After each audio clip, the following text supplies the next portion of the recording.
Hello everyone and welcome back to my channel. This is Mariam Classic Essentials Plus and I am Mariam Uzadimam. This is the video of the making of a very simple soda soap. This is a very common soap down here in Nigeria, especially in the southern part of Nigeria. A lot of people use this soap. It is consisted of mainly lye and oils, just like natural handmade soap, but it's a little bit like on the heavy lye side. It is actually used for washing of clothes, mainly for laundry and for other cleaning, general cleaning purposes. It's actually a soap that has actually evolved over time. Now there are different ways of making the soap, but I grew up knowing that making the soap you use palm oil, mainly palm oil and caustic soda. I did not know the measurement of the proportions or the proportional measurements until I grew up and had interests in soap making. So here I'm going to show a very simple demonstration of how the soap is made at home for your simple laundry washes and for general household cleaning. Here you see me weighing out my water. Okay, sorry, not weighing out, measuring out my water. Everything I'm going to do in this video is by measurement, not by weight. Okay, that is how I'll say unorthodox the method is. It's actually a very old method. You just do everything by measurements. Sometimes you just do the measurement by eye. You don't really need a scale. You just need a mixing bowl, a cup that you're supposed to use to measure everything. Use one particular cup to measure everything. Like this cup I'm using here is what I'm going to use to measure both the lye, the water, and the oils. Okay, so now I have measured 4 portions of this cup into the white bowl, and I'm going to dissolve 1 portion of this cup of caustic soda into the water to get my caustic soda solution. Now this solution is what I'm going to allow to sit for 24 hours minimum before I make the soap. Now some people will ask, why 24 hours? Frankly, I have not been able to get the chemistry behind that, but I believe once you make your lye and your lye has cooled completely, you can actually use it to make your soap, as long as you get your measurements right. That is what I believe. So here I have gotten exactly 1 cup from the last scrapes of my container for lye. I intend to change this container because the cover is giving me issues. It's allowing air to come into the lye. So sometimes when I want to take my lye, I get lumpy lye, just like the last one you saw me put now. So here I'm dissolving, pouring in the lye into the water to dissolve it. Okay, then I'm going to allow this to cool off, and I'm going to store it for 24 hours or more before I can use it to make the soap according to the chemistry behind it. So here I am stirring. Please make sure you wear a nose mask when you're doing this. Make sure you're in a well ventilated area. I was doing this close to a kitchen anyway. I was doing this in my kitchen. Most of my productions, if you watch my videos, you'll notice I do them in my kitchen. The reason is because I feel comfortable doing most of these things in my kitchen. I have a workshop where I do most of my cleaning products, but I don't do my experiments there, except when I want to do large productions. I do them there. I do almost everything here in my kitchen, and you don't have to worry about the things around. It's not the way it looks. It's not actually the way it looks. It's something that you can be able to. I take my time to still clean off all these areas by the time I'm done. And my workshop is not a very large area for me to be able to get a corner for my soaping things. I'm still working on that anyway. So here I've been able to completely dissolve the lye inside the water. So now I have my lye solution. Here it has cooled off reasonably, so I decided to store it. I have washed off my lye container. I'm not going to be using it for lye anymore, so I'm going to be using it to store my lye solutions. Maybe I'll think of doing master batching then. Please keep this far away from children. Keep it in a place where children will not go close to, because sometimes they'll take it lye when you dissolve it, it just comes out so crystal clean like water. So keep it at a place where children are not supposed to go close to. Now this is heat bleached palm oil. Okay, I use fire to bleach this palm oil to this color. It is not actually fully bleached. This is like 3/4 bleach. It still has some level of tinge of orange in it. So I normally use it for my soaps. I brought out that part because I wanted to microwave it so that I could get the part I was going to measure for this soap making. Here you see me measuring out some cups of palm kernel oil. Now the reason why I'm using palm kernel oil is because palm kernel oil is just like coconut oil, they give good lather.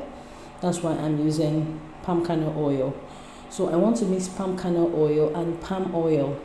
I've always known that palm oil is a very good, hard and stable oil, but it doesn't lather as well as palm kernel oil does. Okay, so I lost the footage where I added the palm oil into the batch. So in total, this oils here is total of 3 plates, 3 of those plates.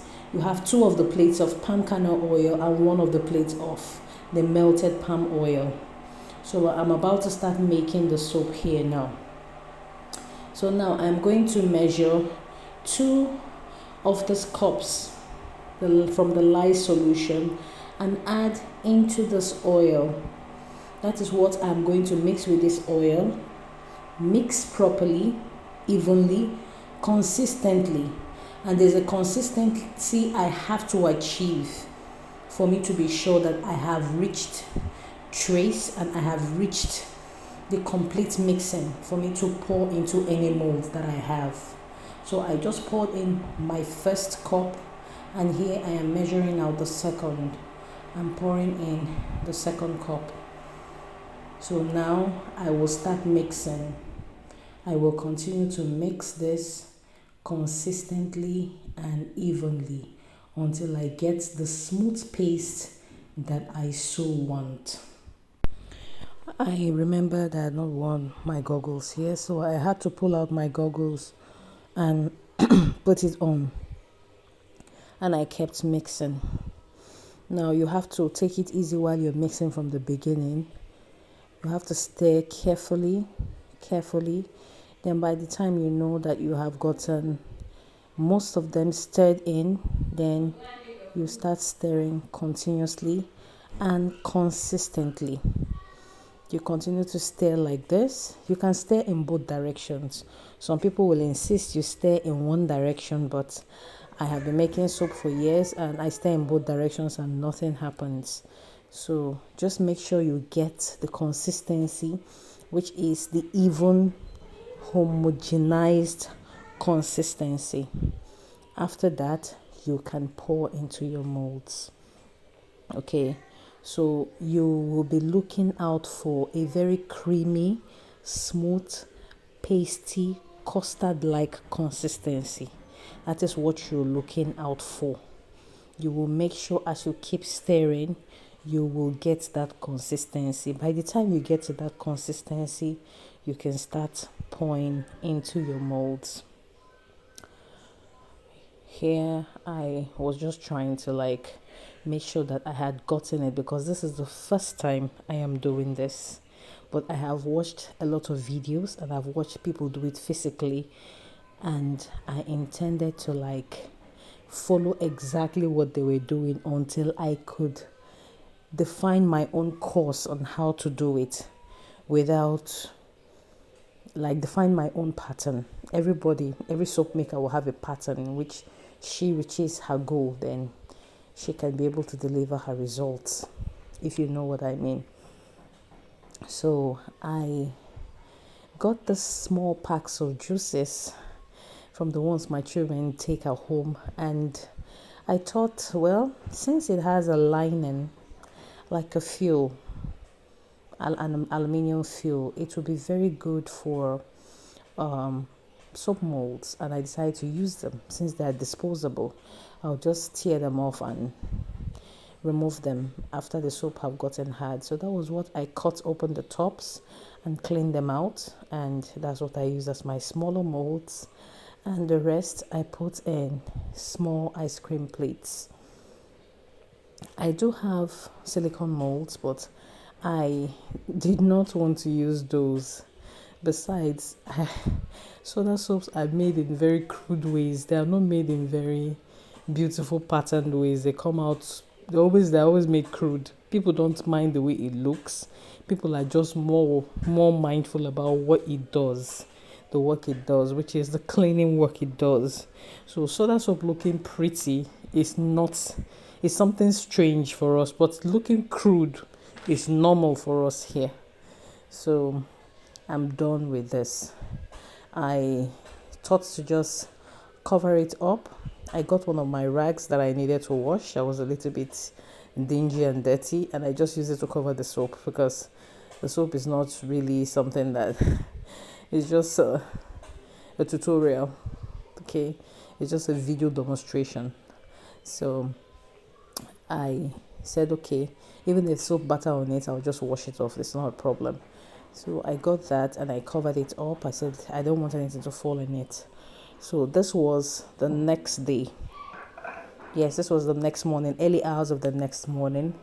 And I came down to the kitchen to check it out, and it just pops right out. It was so hard, very hard, and the smell was strong, very strong. It reminded me of my childhood days. I remember those days we used to, yes, the soda smell. So we had a neighbor then that she gives us the scrapes she just gives us in bunch. She can give us in a big bucket like that, and we take from it, we pour hot water into it, and we use it to get the liquidy part of it, use it to soak clothes and wash, and use it to like clean your homes, mop the floors, wash the tiles, just like that. So the smell just brought back lots of memories. It made me to remember my childhood, my neighbors then. But I was actually glad I made the soap, and this was what I got. Okay, this was what I got from the soap making, and I was glad I did this. It's just a demonstration, but at least even if I'm not going to do it again, I have done it once. But I would like to do it again. I would like to actually research and do a hybrid version of this, a hybrid soda soap. Okay, a soda soap that could be a multi-purpose soap, if you know what I mean. So maybe there'll be sequel to this. I do not know, but as time goes on, we'll see. So here I decided to do a ladder test. This was not up to 24 hours, so it's for some people they won't want to do this, but I didn't say anything wrong with it. It was like 20 to 22 hours into making the soap. I decided to do a lather test to see how well it will lather. Of course, it has palm kernel oil. It should lather. So the lather was good. I won't say excellent. It was good. The soap was very hard. It felt very drying on your hands. So it will be very good for laundry hand wash. Believe me, this will give a very good, very clean wash, especially if you use it on white clothes. In fact, it will be a perfect stain remover.